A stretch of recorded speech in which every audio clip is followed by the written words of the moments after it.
ॐ नमो भगवते वासुदेवाय। श्रीमद्भागवतं श्रीभागवतं सप्तम स्कंद पंचदश अध्याय टेक्स्ट 29 अमर्तादयो यथा रोगस्वार्थो न बिभ्रति अनर्थाय भवेयुस्म ऊर्ध्वमिष्ठं तथा सतः तथा वार्तादयो यथा जोगस्वार्थ न बिभ्रति अनर्थाय भवेयुस्म पूर्वमिष्ठं तथा सतः। नारदमुनि कहउचନ୍ତି ବ୍ୟବସାୟିକ ଧନ୍ଦା ବା ସେଥିରୁ ଯୋଉ ଲାଭ ମିଳୁଛି ତାହା ବ୍ୟକ୍ତିକୁ ପରମାର୍ଥିକ ଅଗ୍ରଗତିରେ କିଛି ସାହାଯ୍ୟ କରିପାରେ ନା, ବରଂ ଭାବ ବନ୍ଧନର କାରଣ ହେଇଯାଏ।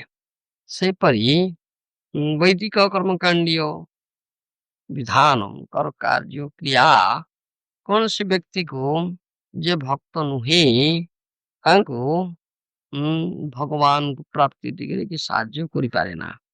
वार्तादयो यथा जोग स्वार्थ न विकृति अनर्थाय भूयुस्मः ऊर्ध्वमिष्टं यथा सतः। नारद मुनि जड़े प्रामाणिक महाजन साधु हिसाब रे अति मूल्यवान उपदेश देई सिद्धांत कथा कहउचंदी। भौतिक अग्रगति भौतिक लाभ तुमार व्यवसायिक धंधार जो लाभ मिलुची तद्वारा कौनसी प्रकारे परमार्थिक अग्रगति होवे ना बा से साहाଯ୍य करिवो ना, बरं से सबु बाधा सृष्टि करिवो परमार्थिक अग्रगति रे आर सोर्स मटेरियल एंटेंगलमेंट भव बंधनर कारण ही जाए। ठीक सेहीपरि जो माने भक्त नुहंती भगवान ग्रह से माने जदि भक्ति बिना वैदिक रिचुअलिस्टिक सेरेमनी वैदिक कर्मकांडीय विधान क्रिया करती ताहले मध्य ता सेमानकु परमार्थिक अग्रगति रे किछि साहाଯ୍य करिवो ना। ये होछि कथा।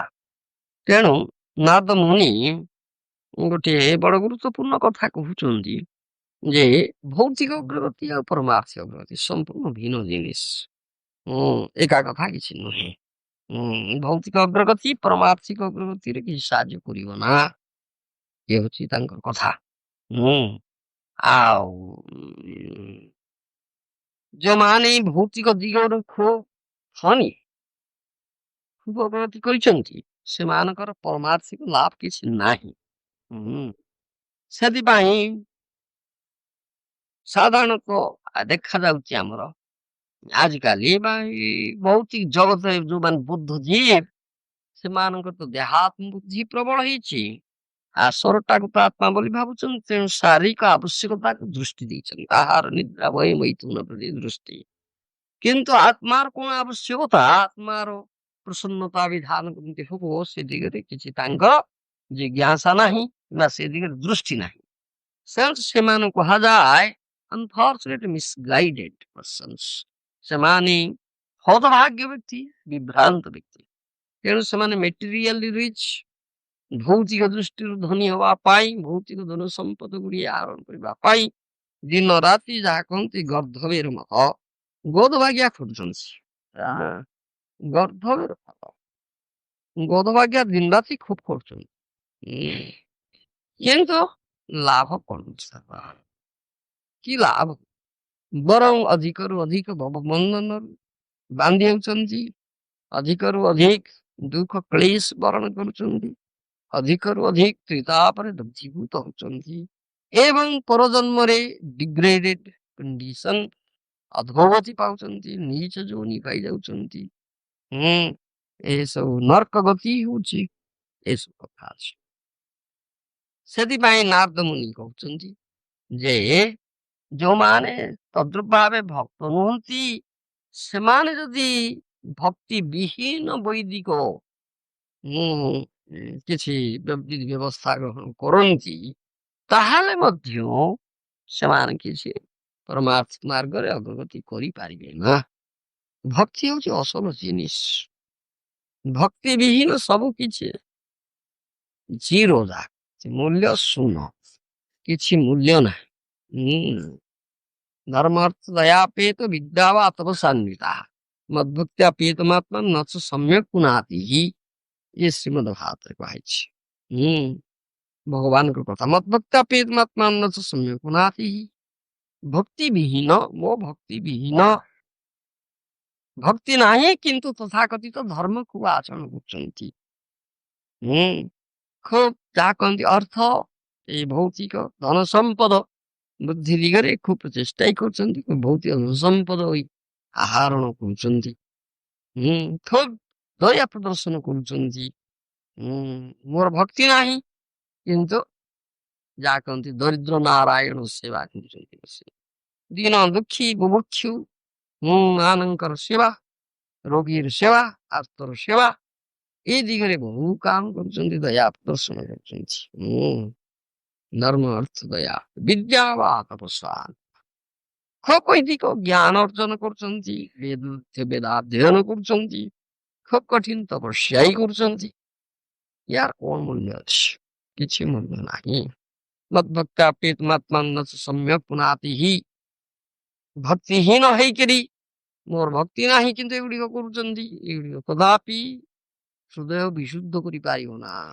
बरं अधिक परिमाण रे भौतिकता विषय उपभोग को आकृष्ट करिबो व्यापृत करिबो अन्य अर्थ रे जे एगुड़िकर भक्ति नथिले एगुड़िकर अर्थ बा मूल्य किछि नै मूल्य जीरो जेमति कहले शून गुड़ाए जोग करि जीवो गुणी जीव हरिजीव फेड़ी जीव मिशे जीव मूल्य शून्य ही हम तार किसी मूल्य ना किंतु शून्यर बापटे जदि एक टे जो रखा जाए ताहाले प्रति शून्यर मूल्य 10 गुण बढ़ी जीव गोटे शून्य हेले 10 दुईटा शून्य हेले 100 तीनटा शून्य हेले 1000 तो ये 10 गुण प्रत्येक शून्यर मूल्य बढ़िगला एक टी नहीं तो केवल शून्य जीरो एक टे होची भक्ति भक्ति नहीं तो तथाकथित वेदाध्ययन पांडित्य धन रोजगार तपस्या दान एगुड़ाकर किछि दया प्रदर्शन तथाकथित धर्माचरण मूल्य किछि एड़ा किछि मूल्य एड़ा सब जीरो सब शून्य भक्ति होती औषध जिनिस भक्ति अच्छी तो स्वतः गुड़ा लाभ हम जस्यास्ति भक्ति किंचन सर्वे गुणस्तत्र समास्ति शूरा हराव भक्तस्य कुत महद्गुणा नरते धावती नास्त धावती बही ये कथा कहे जहाँकर अकिंचना भक्ति अच्छी ऐकांतिक भक्ति अच्छी बहुत पदार बिंदुरे स्वतः समस्त सद्गुण सह देवता माने तार समाविष्ट होती खराब भक्त से कुत महद्गुण मनोते नासती दाव हरिंकर जे अभक्त तार किछि महद्गुण नाही जहा इठी कहउछि the estimation of an intelligent man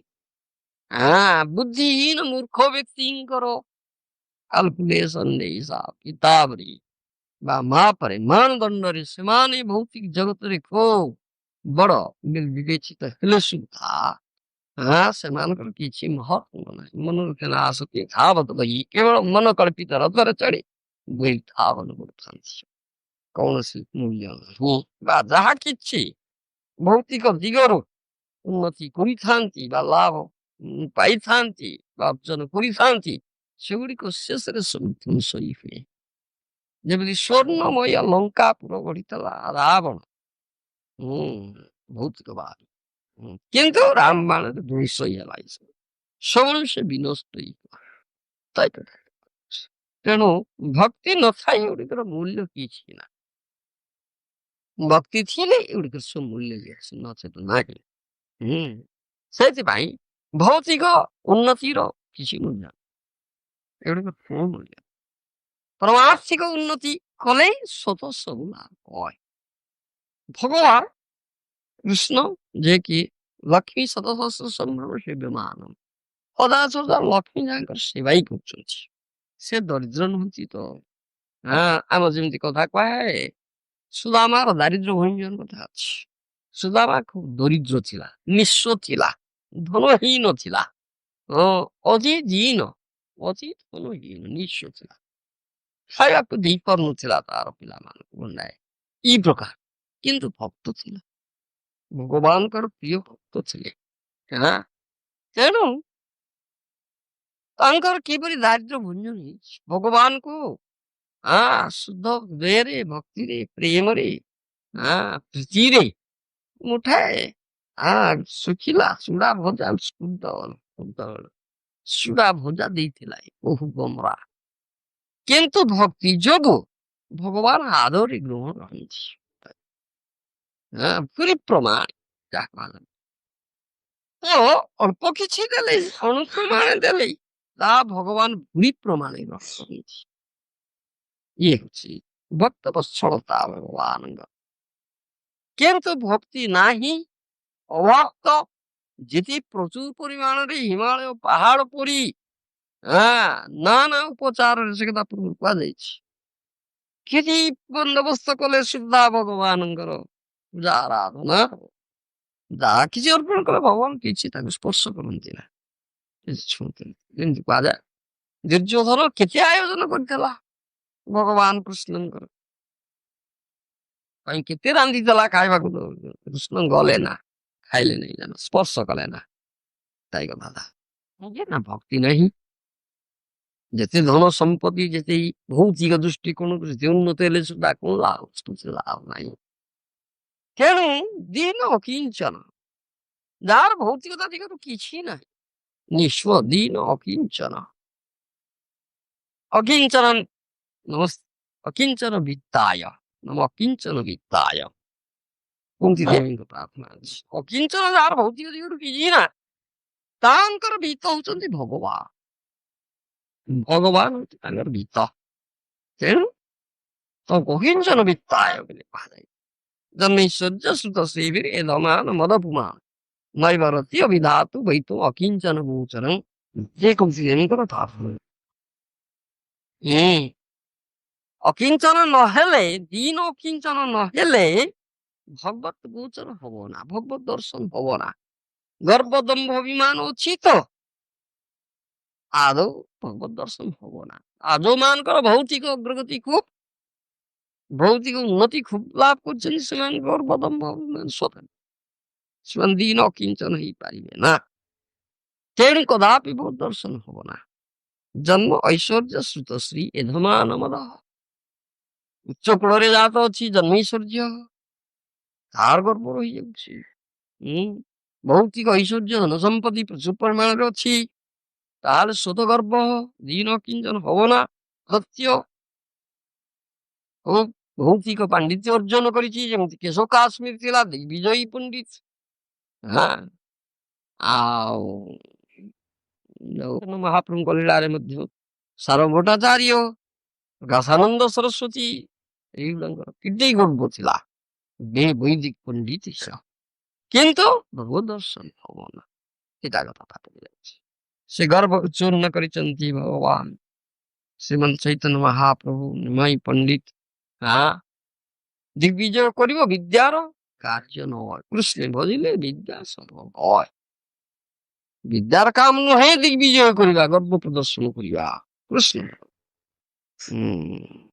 ବିଦ୍ୟାର ଫଳ ଜାନ ହୋ ନିଶ୍ଚୟ କୃଷ୍ଣ ପାଦ ପର୍ଯ୍ୟନ୍ତ ଦୀକ୍ଷିତ ଭିତର হয়। এই বিদ্যা এ হচ্ছে প্রকৃত বিদ্যা। বিদ্যাম দদাতি বিনয়। যে প্রকৃত এই পরমার্থিক ବିଦ୍ୟା ଲାଭ କରିଛନ୍ତି ସେ ବିନୟୀ, ଗର୍ବ ଔଦ୍ଧତ୍ୟ ନାହିଁ। এই କଥା ତୃଣାଦପି ଶୁଣିଛି ମହାପ୍ରଭୁଙ୍କ ଶିକ୍ଷା ତୃଣ ଠାରୁ ନିଜକୁ ଇନ ମନେ କରନ୍ତି। ତେଣୁ ଐଶ୍ୱର୍ଯ୍ୟ ଶ୍ରୁତ, ଭୌତିକ ପାଣ୍ଡିତ୍ୟ, ଶ୍ରୀ ବପୁ ସୌନ୍ଦର୍ଯ୍ୟ, ଏଗୁଡାକ ସବୁ ଗର୍ବ ଦମ୍ଭ ଅଭିମାନକୁ ବାଣିଦିଏ, ବ୍ୟକ୍ତିକୁ ଅକିଞ୍ଚନ ହବା ପାଇଁ ଦବ ନା। ତେଣୁ ଭଗବତ ଦର୍ଶନ ହବ ନା। ସେଥିପାଇଁ ଅକିଞ୍ଚନ ଗୋଚରଂ, ତ ଅକିଞ୍ଚନ ଗୋଚରଂ, ଏ ଭଗବାନ ଆପଣ ଅକିଞ୍ଚନର ବିତ ଅକିଞ୍ଚନ ଗୋଚରୀଭୂତ ହୁଅନ୍ତି।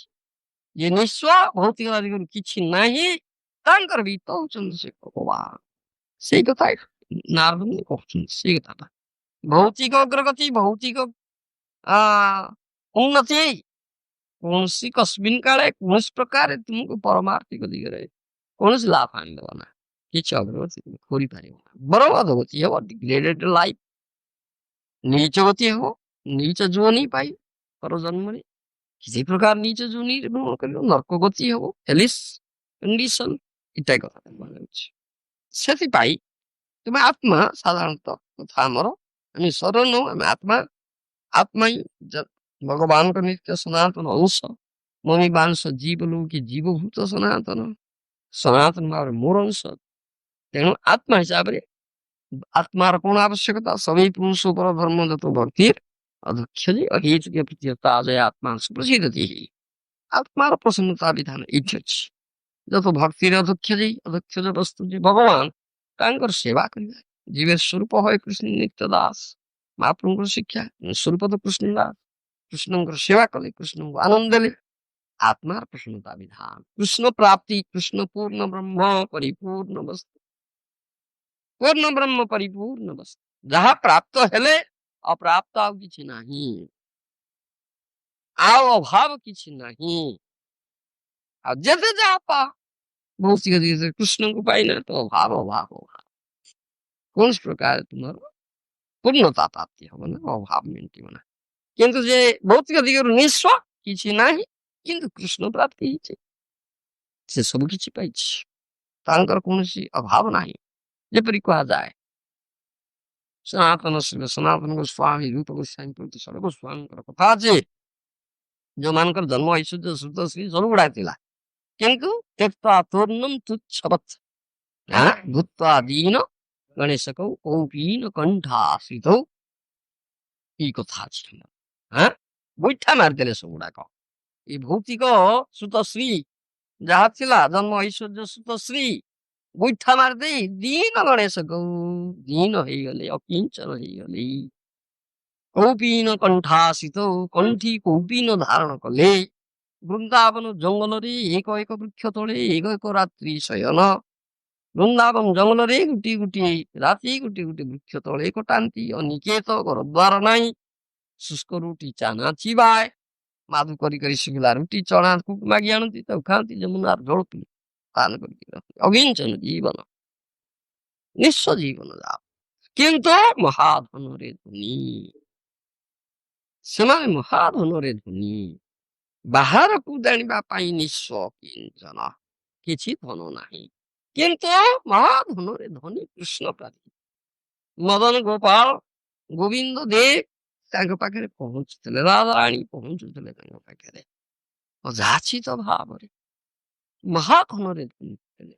ଯାହା କହନ୍ତି ସ୍ପର୍ଶମଣି ତାଙ୍କ ଗୋଡ ପାଖରେ ଗୋଡ ଗୋଡଉଥିଲା, ଗୋଇଠା ମାରିଦେଲେ ପୁଣି ଆସିଥିଲା, ଯାହା ଲୁହାକୁ ଛୁଇଁଲେ ସୁନା କରିଦବ। କି ପ୍ରକାର ଧନର ଅଧିକାରୀ ହେଇଥିଲେ ସେ। ତେଣୁ କୃଷ୍ଣ ପ୍ରାପ୍ତି ହଉଛି ସବୁ, ପ୍ରାପ୍ତି ହେଲେ ସବୁ ହେଲା, ମିଳିଲା। ଭୌତିକତା, ଭୌତିକ ଦିଗରୁ ପରମାର୍ଥିକ ଦିଗରୁ ଉଭୟ ଦିଗରୁ ତୁମର ସବୁ ଲାଭ ହେଇଯିବ। ନହେଲେ କୃଷ୍ଣକୁ ଛାଡି, ଭକ୍ତି ଛାଡି ଭୌତିକ ଦିଗରେ ଯେତେ ଯାହା ତୁମେ ପ୍ରଚେଷ୍ଟା କଲେ, ଯେତେ ଯାହା ଲାଭ କଲେ ସୁଦ୍ଧା ତାର ମୂଲ୍ୟ କିଛି ନାହିଁ, ଅଲ୍ ଜିରୋ। ସେଇ କଥା ଏଠି କୁହାଯାଉଛି, ସେଥିରେ କୌଣସି ମୂଲ୍ୟ ନାହିଁ। ଭକ୍ତି ହଉଛି ଅସଲ ଜିନିଷ, ଭକ୍ତି ହଉଛି ବଡ ଯାହା କହନ୍ତି ପାୱାରଫୁଲ, ଶକ୍ତିଶାଳୀ ଜିନିଷ। ଆଉ ଭକ୍ତ୍ୟାହଂ ଏକୟା ଗ୍ରାଜ୍ୟ, କୃଷ୍ଣ ଏକମାତ୍ର ଭକ୍ତି ଗ୍ରାଜ୍ୟ। ନମନ ସାଧୟତି ଯୋ ସାଂଖ୍ୟଂ ନ ଧର୍ମୋଦ୍ଧବ ନ ଶୁଦ୍ଧ୍ୟାୟ ତପସ୍ତ୍ୟାଗ ତଥା ଭକ୍ତିରେ ମୂର୍ଜିତା। କୃଷ୍ଣଙ୍କର କଥା, ଅନ୍ୟ କୌଣସି ଉପାୟରେ ମୁଁ ପ୍ରାପ୍ତ ହେବି ନାହିଁ। ମୁଁ ସ୍ୱାଧ୍ୟାୟ ବେଦାଧ୍ୟୟନ ତଥାଗତ ଧର୍ମାଚରଣ ଦାନ ତପସ୍ୟା ଏଇ କୌଣସି ଉପାୟରେ ଯୋଗା ଯୋଗାଭ୍ୟାସ ଯୋଗ ସାଧନା କୌଣସି ଉପାୟରେ ଯଥା ଭକ୍ତି ମୂର୍ଜିତା, ଯେପରି ଭକ୍ତି ବଳରେ ମିଳିବି। ଭକ୍ତି ହେଉଛି ଅସଲି ଶେଷ। ଭକ୍ତି ନାହିଁ ତ କୃଷ୍ଣ ଭକ୍ତି ବିନା ସବ ମିଥ୍ୟାଏ ସଂସାରୀ। କୃଷ୍ଣ ଭକ୍ତି ବିନା ସବ ମିଥ୍ୟାଏ ସଂସାରୀ, ସବୁ ମିଥ୍ୟା। ଏଇଟା କଥାଟା କୁହାଉଛି, ମୁଁ କୃଷ୍ଣ ଭକ୍ତି ବିନା ସବୁ ହିଁ ମିଥ୍ୟା। ଯେତେ ଭୌତିକ ଲାଭ ପ୍ରଗତି ହେଲେ ସୁଦ୍ଧା ତାର ମୂଲ୍ୟ କିଛି ନାହିଁ, ଜିରୋ। ସେ କଥା କୁହାଯାଉଛି ରମଣୀ ମହାଜନ ସୂତ୍ରେ ଏଇ କଥା ହିଁ କହୁଛନ୍ତି। ଏ ହଉଛି ଅତ୍ୟନ୍ତ ଗୁରୁତ୍ୱପୂର୍ଣ୍ଣ କଥା। ଆଉ ଆମର ପରମାରାଧ୍ୟ ଗୁରୁଦେବ ମଧ୍ୟ ସେଇ କଥା କହିଛନ୍ତି, but factually such a materialistic display of spiritual advancement doesn't help one at all. It will not prevent one from missing the goal of life. ଏଇଟା goal of life, ଜୀବନର ଯେ ଉଦ୍ଦେଶ୍ୟ ପରମାର୍ଥ ଲାଭ ଲବ୍ଧ୍ୱା ସୁଖଲୋଭୀଦଂ ବହୁ ସମ୍ଭବାନ୍ତି ମାନସ୍ୟମର୍ଥତମ ନିତ୍ୟମପି ଅଥୀର। ସେଇ ଲକ୍ଷ ଲକ୍ଷ ବ୍ରହ୍ମାଣ୍ଡ ଲକ୍ଷ ଲକ୍ଷ ଯୋନିରେ ଭ୍ରମଣ କଲା ପରେ ସୁଲଭ ମାନବ ଯୋନି ଯେ ମିଳିଛି ତାର ଉଦ୍ଦେଶ୍ୟଟା କି ପରମାର୍ଥ ଲାଭ। ସେ ପରମାର୍ଥ ଲାଭଟି କିଛି ହବ ନା ତୁମର ଯଦି ଭୌତିକ ଦିଗରେ ତୁମେ ଅଗ୍ରଗତି ଧ୍ୟାନ ଦବ କିଛି ଲାଭ। ବରଂ ଅଧିକରୁ ଅଧିକ ଯାହା କୁହାହଉଛି ଯୋଉ ମେଟେରିଆଲ ଏନ୍ଥାଙ୍ଗଲ୍ଡ ହବ, ଅଧିକରୁ ଅଧିକ ଭବ ବନ୍ଧନରେ ବନ୍ଧନଟା ଦୃଢତର ହବ, ଶିଥିଳ ହବ ନା କିଛି। ଅଧିକରୁ ଅଧିକ ନୀଚ ଗତି ହବ, ଅଧୋଗତି ହବ, କୌଣସି ପ୍ରକାର ଉର୍ଦ୍ଧ୍ୱଗତି ତୁମର ହବ ନା ଏସବୁ କଥା। ତେଣୁ ଏକମାତ୍ର ଧ୍ୟାନ ଦିଆଯିବ କିପରି ସେ ପରମାର୍ଥ ଲାଭ ହବ, କୃଷ୍ଣ ଭକ୍ତି ଲାଭ ହବ ଆମକୁ, ତାହେଲେ ସବୁ କିଛି ହେଇଗଲା। କୃଷ୍ଣ ସବୁ କିଛି ଦେବେ, କୃଷ୍ଣ ସବୁର ଉତ୍ସ, ସବୁ ଅନାଦିରାଦି ଗୋବିନ୍ଦ ସର୍ବ କାରଣ କାରଣ ସର୍ବୈଶ୍ୱର୍ଯ୍ୟ ପୂର୍ଣ୍ଣ କୃଷ୍ଣ, ସମସ୍ତ ଐଶ୍ୱର୍ଯ୍ୟ ପରିପୂର୍ଣ୍ଣ କୃଷ୍ଣ। ତେଣୁ କୃଷ୍ଣ ପ୍ରାପ୍ତି ହେଲେ ସବୁ କିଛି ମିଳିଲା, କୃଷ୍ଣ ନାହାନ୍ତି ତ କିଛି ନାହିଁ, ଶୂନ୍ୟ ସବୁ। ସେ ହଉଛି ମୋ ଶେଷ କଥା ଆମର। ତେଣୁ ସେଇ ଉପଦେଶଟି ନାରଦ ମୁନି ଦଉଛନ୍ତି। All right.